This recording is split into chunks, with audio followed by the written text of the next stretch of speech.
Thursday, June 13th, 1946, 2:47 p.m. Miller's Barber Shop, 2297th Avenue at West 135th Street, Harlem, New York. Temperature 78 Fahrenheit. Humidity 64%. Bumpy Johnson sat in chair number 3. The same chair he'd occupied every Thursday at 3 p.m. for 11 years. In Bumpy's world, routine could be risky. Predictable patterns invited trouble. But some habits were kept for a reason. The barber shop was neutral ground. A man could sit down for a haircut without looking at the door every second. The shop had been owned by Robert Bobby Miller since 1928, age 51, height 5'8", weight 170 pounds. Bobby had cut hair in Harlem for 34 years. He started in 1912, just a teenager, learning from his father. The shop had 4 barbers. Bobby worked chair 3. His son Marcus worked chair 1. The others, Leonard Hayes and James Thompson, handled chairs 2 and 4. Bumpy had been a Thursday regular since 1935. No need for appointments. Chair 3 was always waiting. Everyone in Harlem knew that. Bumpy's visits were like clockwork. But they weren't just about grooming. The routine showed strength. It was calm. It told the neighborhood that Bumpy Johnson didn't hide. Bobby had cut Bumpy's hair for over a decade. No drama, no slip-ups. Bobby knew the unspoken rules. Don't ask questions. Don't repeat what you hear. Don't act like you know who's in the chair. The barber shop was a quiet zone. Bobby kept it that way through Prohibition, the Depression, turf wars, and crackdowns. Harlem had changed, but the shop's silence stayed the same. On Wednesday, June 12, 1946, around 4:30 p.m., Bobby got a visitor at home. His apartment was at 447 West 141st Street, Unit 2B. He lived alone. His wife had passed in 1943 tuberculosis. His son lived 6 blocks away with his own family. The man at the door was Thomas Garrett. Age 38, height 6'2", weight 195, white, known member of the Ku Klux Klan New York Chapter, West Harlem Division. Garrett worked as a supervisor at Consolidated Edison, the electric company. On paper, he made $3,200 a year.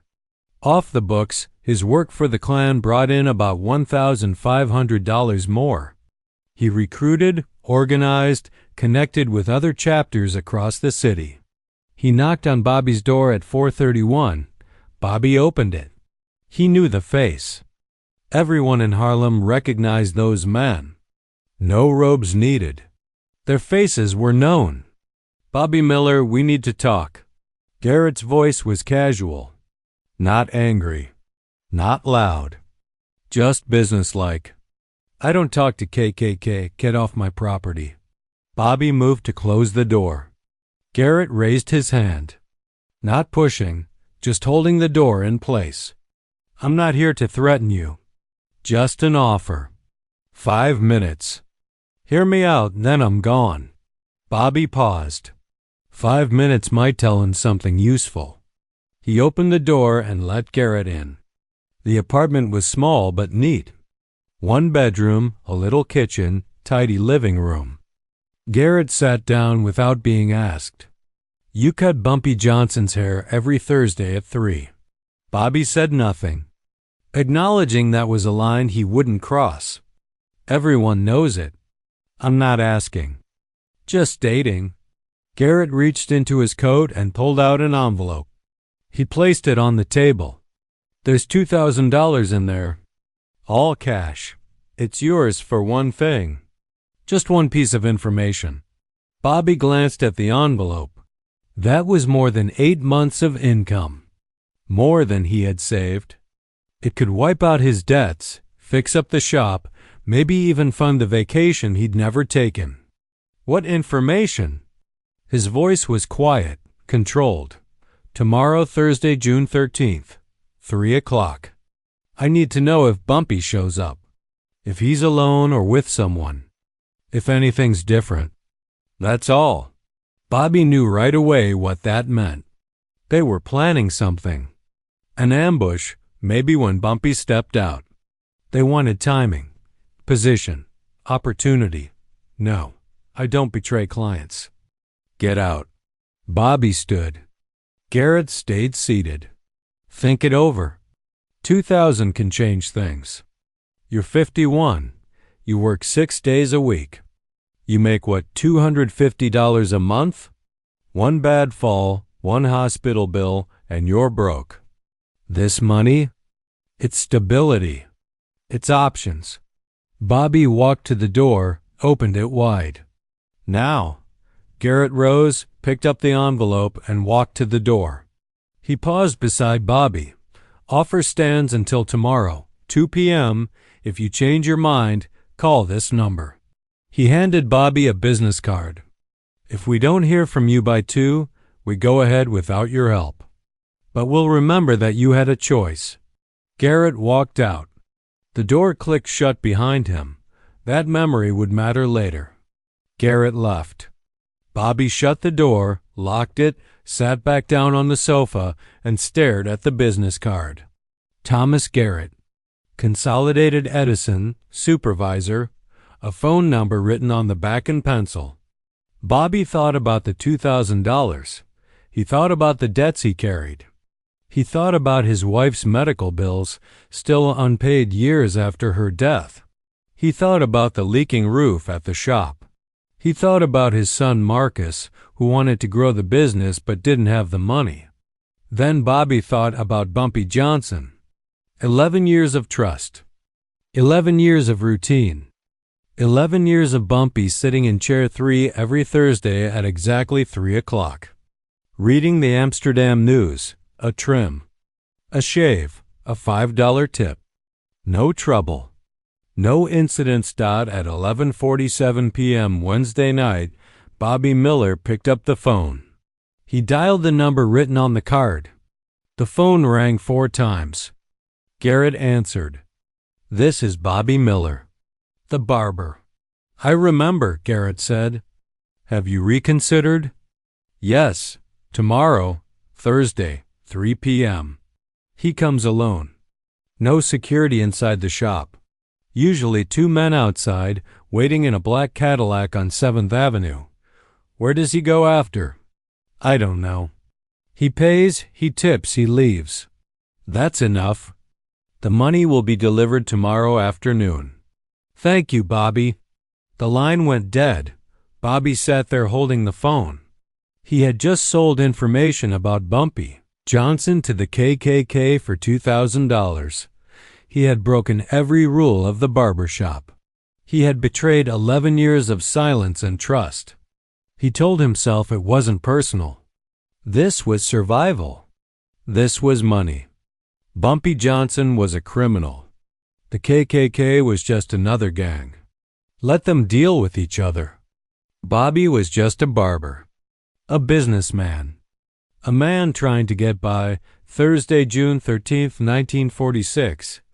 2:53 p.m. Miller's barber shop. Bobby swept around chair 3, getting ready 7 minutes early. 4 customers were inside. 2 in chairs. 2 waiting. A normal Thursday. At 2:55 p.m., Marcus Webb walked in. Age 41. Bumpy's main enforcer. Marcus went straight to Bobby. Bobby, we need to step outside, now. His voice was calm, final. Bobby's hands started to shake. He set the broom down and followed Marcus out the back door into the alley. Bobby's heart was racing. Had someone seen Garrett?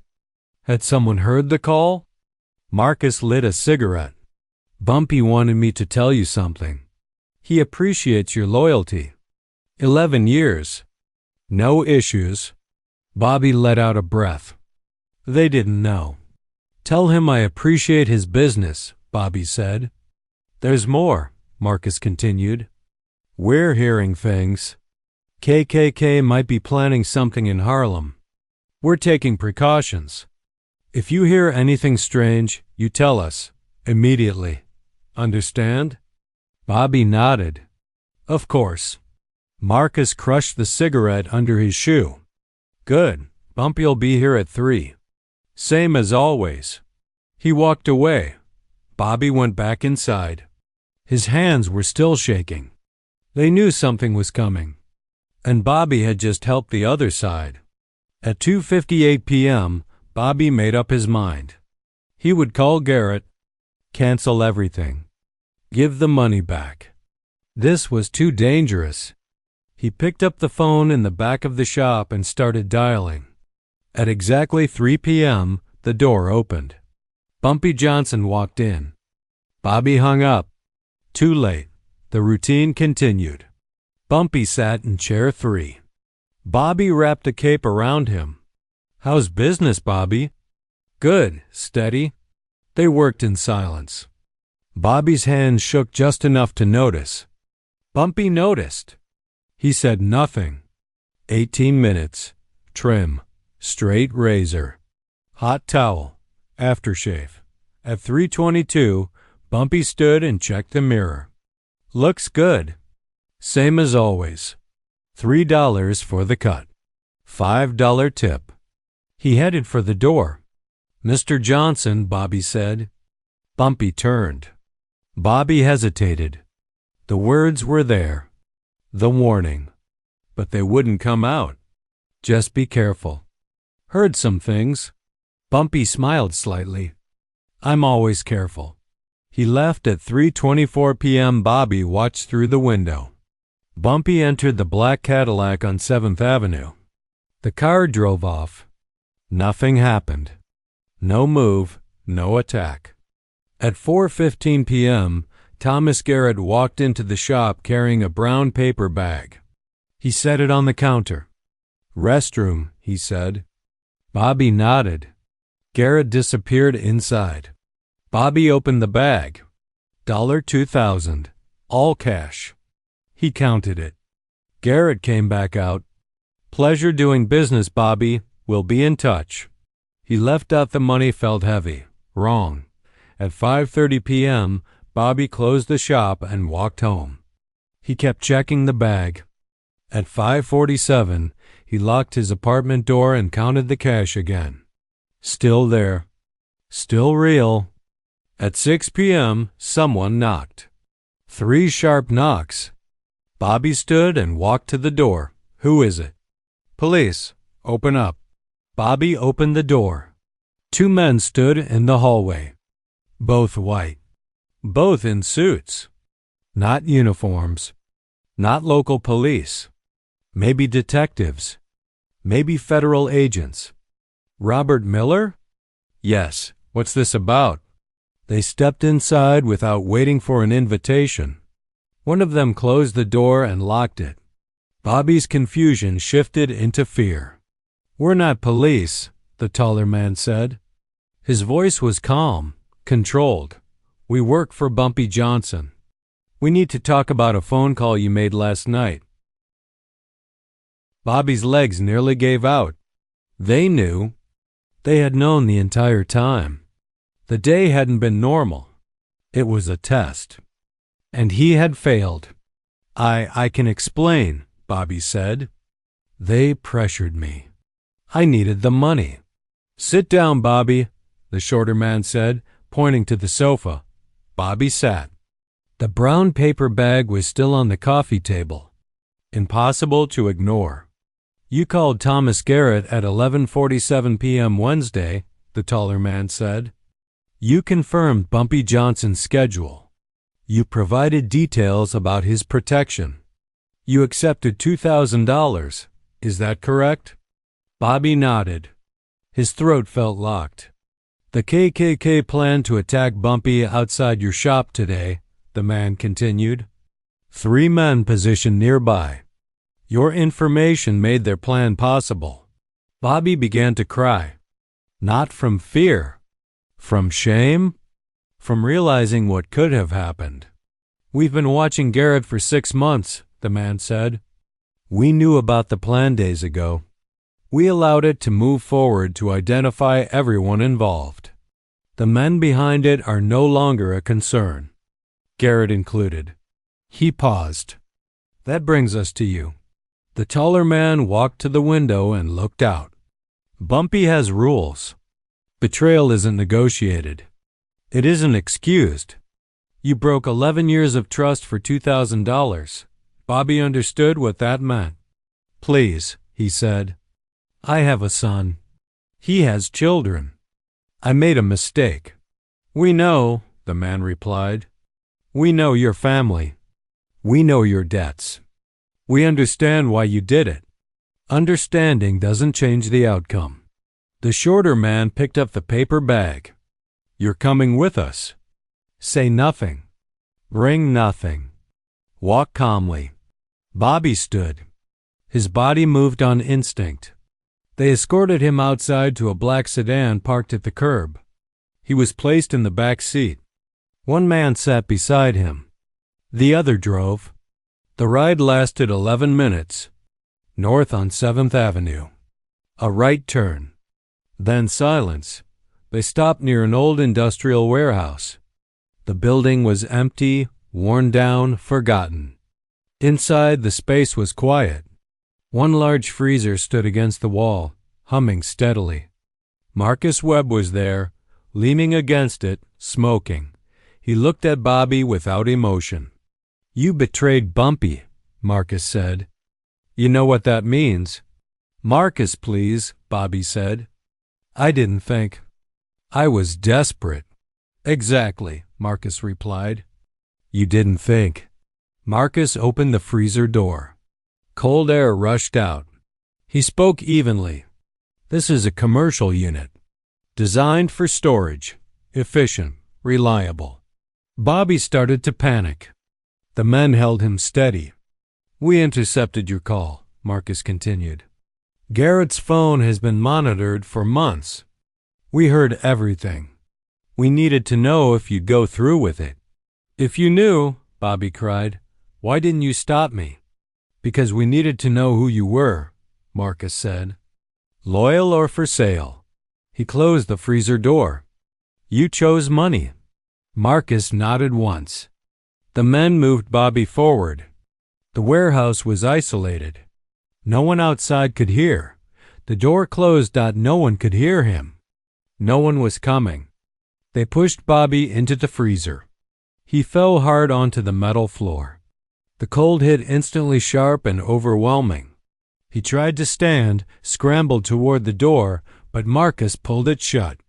The heavy lock clicked into place, solid, industrial grade, made to hold temperature and keep things inside. Bobby shouted, banged on the door. But the walls were thick, insulated. Outside, the sound was faint. Marcus and the two men stood in silence. How long? One asked. Hypothermia starts in about 15 minutes, Marcus said. He'll lose consciousness in under an hour. Death usually takes 2 or 3. But we're not waiting. We've got things to do. He glanced at his watch. We'll check on him in an hour. That should be enough. They left the warehouse, locked it up, and drove back toward Harlem. Marcus went straight to Small's Paradise, entered the back room. Bumpy Johnson sat behind his desk, reading the evening edition of the Amsterdam News. Marcus sat down across from him. It's done, he said. He's in the freezer.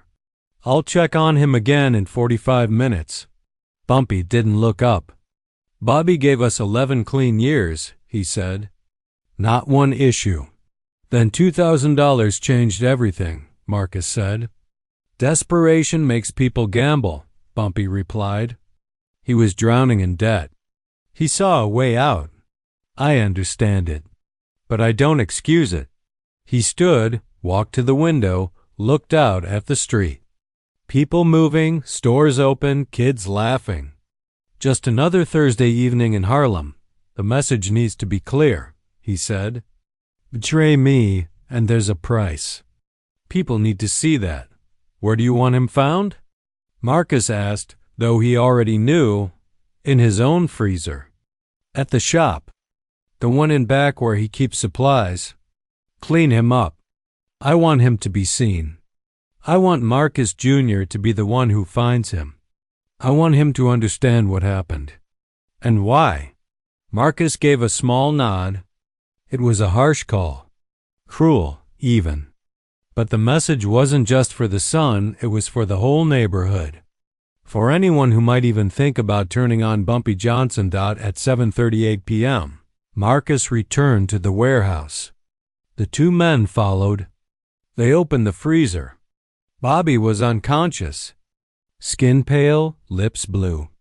Frost clinging to his clothes and hair. Marcus checked for a pulse. It was weak, but still there. Take him to the shop, Marcus said. Place him in the back freezer. Stand him up if you can. Make it clear. Eyes open. Let people see who it is. They carried Bobby out carefully, placed him in the car, and drove to the barber shop.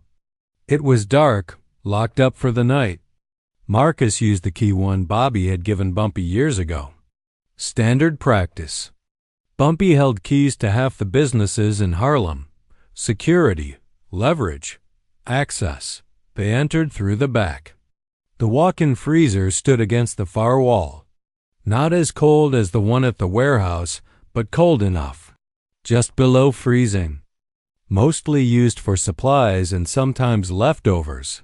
Bobby brought down from his apartment upstairs. They stood Bobby against the back wall. His body had already stiffened. They propped him in place, adjusting boxes so he'd stay upright. Marcus adjusted his posture, then gently opened his eyes. They held their position, frozen, still. Lock everything, Marcus said. No signs of entry. I want it to look like he walked in on his own, like he accepted what was coming. They sealed the freezer, locked the shop behind them, and disappeared into the night. Friday, June 14, 1946, 7:15 a.m. Marcus Miller Jr. arrived at the shop. Age 29. He opened every Friday, swept the floor, set up for the day. His father usually came in around 8. At 7:47 a.m., Marcus Jr. went to the back room to grab clean towels. They were stored in the walk-in freezer. He opened the door. And froze. His father stood there, motionless, eyes open, covered in frost.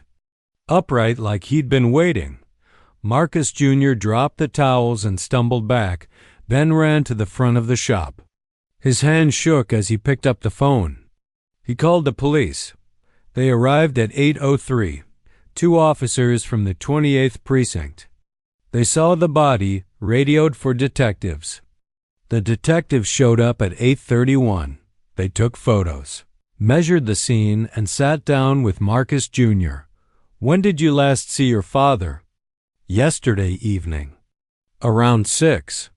We closed up together. He said he was going home. Any enemies? Any reason someone would want to hurt him? No, Marcus Jr. said. None. Everyone loved my father. He was just a barber.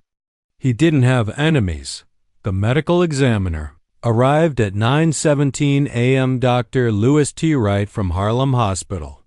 He examined Bobby's body where it was found. Estimated time of death, sometime between 7 and 9 p.m. on Thursday, based on body temperature and signs of freezing. Cause of death, hypothermia. He had been alive when placed in the freezer. It took 2 to 3 hours. This wasn't an accident. It was deliberate. The investigation moved forward. Police questioned neighbors, spoke with customers, searched for any leads. But nothing turned up. No one had seen anything. No one had heard anything. The shop was on a busy street, but nobody had noticed anything unusual Thursday night. By the end of the day Friday, the news had spread across Harlem. Bobby Miller had been found frozen in his own freezer. The setup said it all. This wasn't random. It was a message. People began to speculate. And the theories all pointed in one direction: Bumpy Johnson. The connection was obvious. Bobby cut Bumpy's hair every Thursday. He had access. He had knowledge. If Bobby had crossed a line, this was the response. Some called it poetic. A barber, frozen in his own shop. The police worked the case for 3 weeks. But with no leads, no evidence, and no witnesses willing to speak, the file stalled. It was eventually labeled homicide by persons unknown. The case remained open, but cold. Marcus Miller, Jr. closed the barbershop for good. On June 28, 1946, he couldn't keep working where he had found his father's body. The building was sold 6 months later. It became a grocery store, then a laundromat. The freezer was removed during renovations in 1948. Thomas Garrett, the KKK recruiter, who gave Bobby the money, disappeared. On June 13th, last seen leaving his office at Consolidated Edison around 5:30 p.m. on Thursday. 2 days later, his car was found abandoned near the Hudson River. His body was never found. A missing person report was filed. The case remained open. Garrett was declared legally dead in 1953. The 3 KKK shooters who were planning the ambush were found the day after. Bobby's body was discovered June 14th. All 3 were found inside a warehouse in the Bronx. Cause of death, single gunshot wounds. No witnesses. No arrests. The case, like the others, stayed unsolved. The $2,000 Garrett gave Bobby was never recovered. It wasn't on Bobby's body. It wasn't in the shop. It was gone. Taken likely by whoever carried out the punishment. A final insult. Bobby had traded his life for money and never even got to keep it. Bumpy Johnson kept his Thursday haircut appointment. Same time, different barber shops, different barbers. But the routine didn't change. The new barber was quietly briefed. No questions. No conversations. No recognition. The same rules always applied. The barber shop remained sacred ground. And now, that code was understood even more clearly. Bobby Miller's death had become a lesson. A warning carved into Harlem's memory. Trust is everything. Loyalty is survival. Betrayal is final. In 1958, 12 years later, a New York Times journalist interviewed retired NYPD detective William Harrison about unsolved cases in Harlem. Harrison had worked the Bobby Miller investigation. "We knew what happened," he said. "Everybody did. Bobby gave up Bumpy's location to the Klan, got $2,000 for it. Bumpy found out. And that was that. Simple story. Impossible to prove. No one ever talked. No one ever would. The file's 3 inches thick and full of nothing. That's Harlem justice, quiet, direct, untraceable." The interview was never printed. The editor thought it was too risky. The transcript was filed away and forgotten. Bobby Miller's gravestone sits in Woodlawn Cemetery. There's no mention of how he died.